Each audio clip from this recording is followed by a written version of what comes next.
Paragraph છે ને એના પરથી ક્વેશ્ચન બનાવો, પછી જે ક્વેશ્ચન લખો એમાં જેને પૂછ્યું એ આન્સર આપો. Okay, how many balls did the dog find. First છે how many balls did the dog find.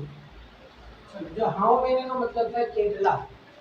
Balls did the dog find એટલે ડોગને કેટલા બોલ મળ્યા છે. તો પેલા બધા કે દીધું 3 ને. તો જો જ્યારે પણ હાઉ મેની થી ક્વેશ્ચન હોય ને ત્યારે જવાબ શું કરવાનો, ધેર આર થી લખવાનો. ધેર આર આ યાદ રાખવાનું, બરાબર. નિહાલ ખ્યાલ આવ્યો. હવે ઇંગ્લિશમાં તમારા હાઉ મેની વાળા સવાલ બધા આવતા હતા ને થર્ડમાં અને ફોર્થમાં. તો હાઉ મેની વાળો સવાલ હોય તો ધેર આર થી થશે. હવે આપણે બોલ કેટલા, હાઉ મેની બોલ્સ, તો there are 3 ball find 3 balls my dog found. 3 balls my dog found. બરાબર. અથવા my dog found 3 ball એમ બી લખી દો. ચલો, what color was the ball? What color was the ball that was the ball there? તમારા question ની સાથે વાંચવાનું, પછી ક્વેશ્ચન આન્સર ને ખ્યાલ આવવાનો. The dog play with. The dog played with. ચલો, હવે આમાં ક્વેશ્ચન શું કહેવા માંગે કે કયા કલરના અથવા કયા રંગના દડા સાથે ડોગ રમેલો કૂતરો રમતો હતો. તો ચલો, આમાં પેરેગ્રાફમાંથી શું લખવાનું, કયા બોલ સાથે, કોણ બોલશે, કોને આવડે? ચલો, જેને આવડે વ્યવસ્થિત આને પૂછી લો. આમાં લખીએ 3 પ્રકાર, 3 દડા મળ્યા અલગ અલગ કલરના. આમાં બધા બોલ સાથે અલગ અલગ કરતો કયા દડા સાથે રમતો હતો. બસ 5 થી 6 જ આવડે. અને હવે બીજું પાયલ પ્રિયાંશ પેરેગ્રાફમાંથી છે. ચલો, રેજી આપણે કાવ્ય કયા બોલ સાથે રમતો હતો આમાંથી પ્લે. હવે આમાંથી શું કરવાનું, જો ફાઇન્ડ કરતા કરવાનું. ધ્યાનથી જો કે આમાં કયો શબ્દ છે જે આની અંદર બી મેચ થાય. એવું ધ્યાન જો. કલર તો બધામાં તો એ લીધો, ખાસ તો પ્લે શબ્દ છે ને, તો એવો શબ્દ આમાંથી ગોતી લે. તો આમાં પ્લે શબ્દ ઉપર દેખાય આ છે. હવે આમાં પ્રશ્ન શું પૂછ્યો કે કયા બોલ સાથે, બરાબર, એટલે રમવાનું છે. તો પ્લે એટલે એટલું વિચારો કે આટલાની અંદર આન્સર હશે, બરાબર. તો કયા રંગના દડા સાથે રમવાનું શરૂ કર્યું, તો રેડ.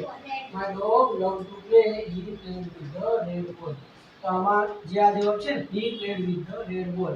તો હી ની જગ્યાએ આપણે લખી દેવાનું ડોગ માટે ઈટ આવે શબ્દ, પણ અહીંયા હી વાપર્યો કેમ કે એને એક છોકરા તરીકે બતાવ્યો છે, બરાબર.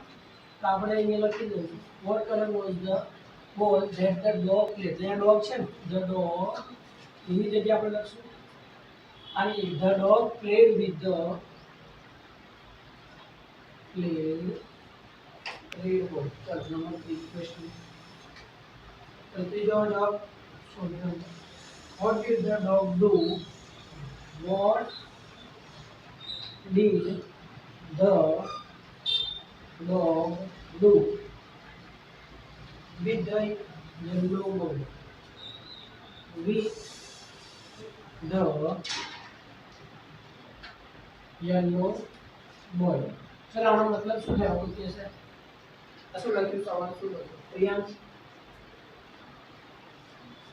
What did the dog do? Do એટલે કરવું, બરાબર. With the yellow ball. એ ડોગે યલો બોલ સાથે શું કર્યું, ખ્યાલ આવે?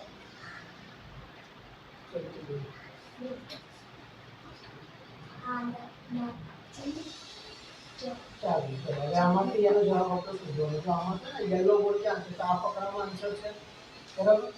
હવે આમાં કઈ વાક્યમાં લાગે છે આન્સર જેવું? હી chewed the yellow board. એટલે હીની જગ્યાએ આપણે લખશું the dog. ધીરે ધીરે ધ્યાન દે, આની બાજુ chewed the yellow ball. બરાબર. Number 4 question number what did the dog do? What did the dog do with the blue ball? With the blue ball. બરાબર. હજુ સવાલ જ એમાં ક્વેશ્ચન માર્ક આવે ઓકે. બ્લુ બોલ સાથે શું કર્યું? બ્લુ બોલ પહેલા ક્યાં છે? જો અહીંયા જોઈ લો. પહેલા આ યલો બોલ બરાબર, પછી આ કયો બોલ છે? આ રેડ બોલ ઓકે, અને આ રહ્યો બ્લુ બોલ ઓફ થઈ ગયો. તો બ્લુ બોલ સાથે એને શું કર્યું? છે રન. એટલે કયું વાક્ય આવશે? બ્લુ બોલ હી રન આફ્ટર ધ બ્લુ બોલ વેન આઈ થ્રુ ઇટ. બરાબર. એટલે હીની જગ્યાએ આપણે શું લખશું? The dog.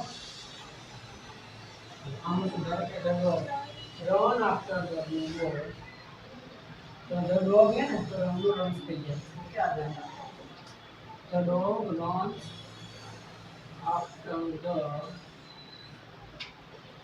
blue ball when આમાં આઈ નો આઈ જ રાખીએ. he threw it out.